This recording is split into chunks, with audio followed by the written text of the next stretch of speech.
秦真指出，相对于雷神公司而言，本次制裁对波音公司影响相对更大。波音公司曾先后多次参与对台军售，陆基鱼叉反舰导弹、AGM-84H 斯拉姆 1R 增程型防区外对地攻击导弹、MS-110 侦察吊舱等，全部都是由波音防务生产。在台湾问题上动作频频，但实际上波音的日子非常不好过。由于波音客机频频发生事故，以及美国挑起的对华贸易冲突等因素的影响，波音的在华业务遭遇了重大挫折。2022年5月，波音在中国的最大客户南航宣布，从订单中去除了100多架波音737 MAX。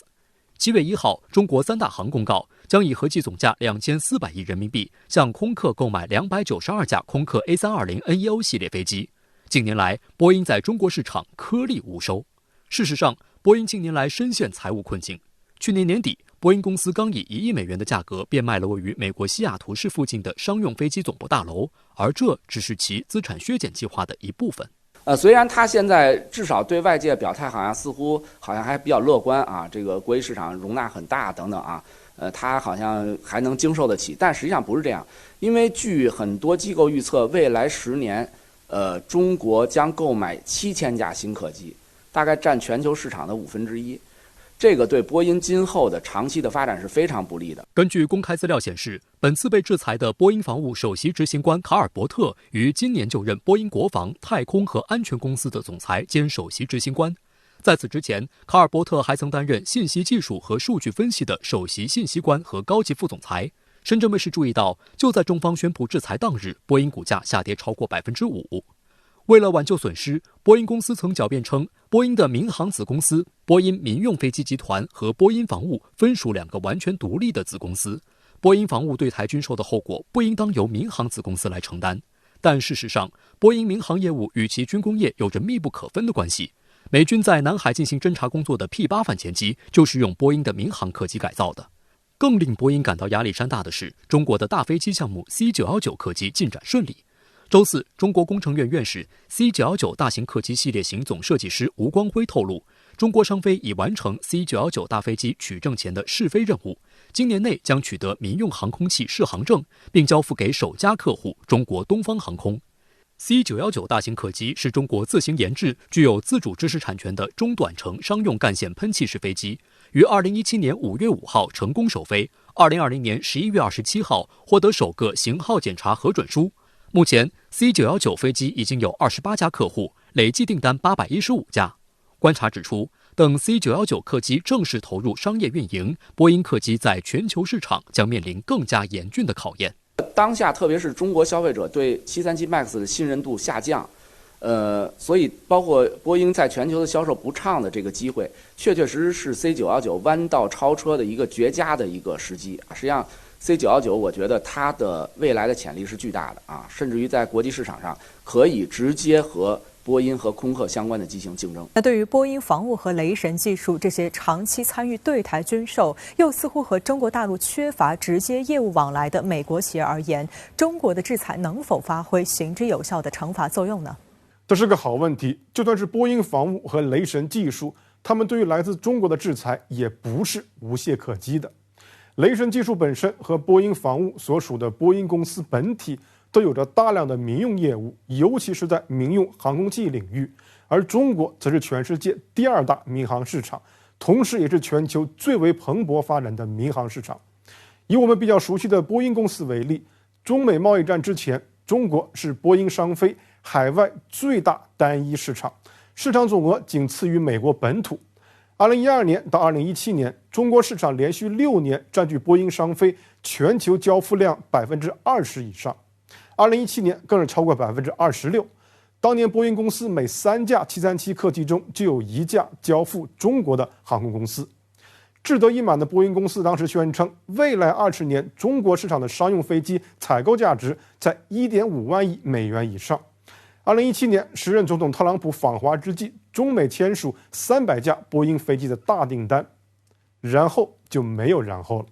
贸易战伴随着737 MAX 停飞事件，波音已经超过4年在中国市场没有得到任何订单。2020年，波音全球交付数量减半，市值蒸发过半，全年亏损近120亿美元。再加上新冠疫情带来的经济衰退，波音采取了史无前例的大规模裁员计划。2022年，随着737 MAX 客机的安全性重新获得认证，波音公司好不容易喘了口气，有望扭转数年来的下行趋势。波音也一如既往地将希望放在了中国市场上。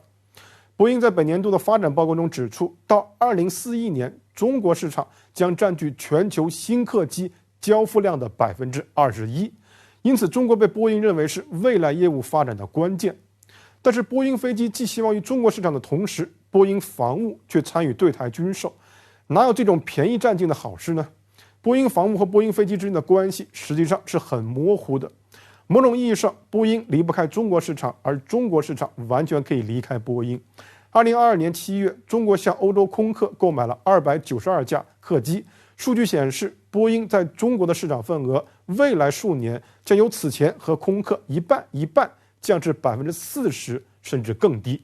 而一旦此前使用波音飞机的中国航空公司开始使用空客的飞机，这将使波音公司近乎于无法逆转地失去这些市场份额。因为考虑到机师的培训和维修备件成本，航空公司要么不倾向于在飞机制造商之间进行转换，要转换便至少以10年为持续时间单位。更不要说 C919 等中国造大飞机也即将交付。说波音不着急，谁也不信，因为想要拿回失去的市场是极为困难的。如果波音不想要这样的未来，就有必要在对台军售问题上做出某种自我救赎。如果波音想继续从中国市场获利，就要思考一下自己对于推动中美关系走在正确的轨道上可以发挥哪些作用。无论如何，没有任何企业可以一边侵害着中国人的利益和尊严，一边还赚着中国人的钱。9月16号，外交部发言人毛宁宣布，中国政府决定对雷神技术公司董事长兼首席执行官海耶斯、波音防务公司总裁兼首席执行官卡尔伯特实施制裁。那对此您有何观察？主持人好，首先，这已经不是中方第一次宣布对雷神和波音两家美国公司实行制裁。2020年10月，特朗普政府在1周之内2度批准对台军售，总金额超过41亿美元，包括鱼叉反舰导弹、海马斯多管火箭系统、防区外空射巡航导弹，性质极为恶劣。10月26日，中国外交部宣布制裁波音防务、雷神技术等参与对台军售的美国企业。2022年2月7日，美国国务院批准对台湾购买的爱国者防空导弹进行直接技术支持。2月28日，中国政府援引反外国制裁法，对长期参与对台军售的雷神技术等美国军工企业予以反制。再加上9月16日的最新一轮制裁，中方已经递进式的对雷神技术和波音防务展开了从公司主体到有关个人的全面制裁。那制裁内容包括哪些方面呢？根据反外国制裁法，中方可以采取的制裁措施包括3类：第一，不予签发签证，不准入境、注销签证或者驱逐出境；第二，查封、扣押、冻结在中国境内的动产、不动产和其他各类财产；以及至关重要的第三，禁止或者限制中国境内的组织、个人与其进行有关交易、合作等活动。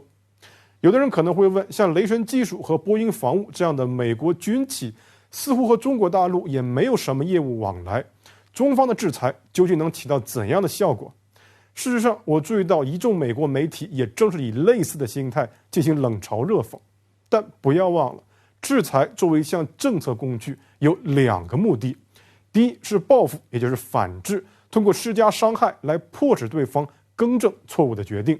第二则是威慑。对于中国而言，最好的结果不是美国企业参与对台军售，然后我们进行制裁，最好的结果是中国把制裁的利刃悬在美国企业脖子上，让这些企业对参与由美国政府所主导的对台军售感到抗拒。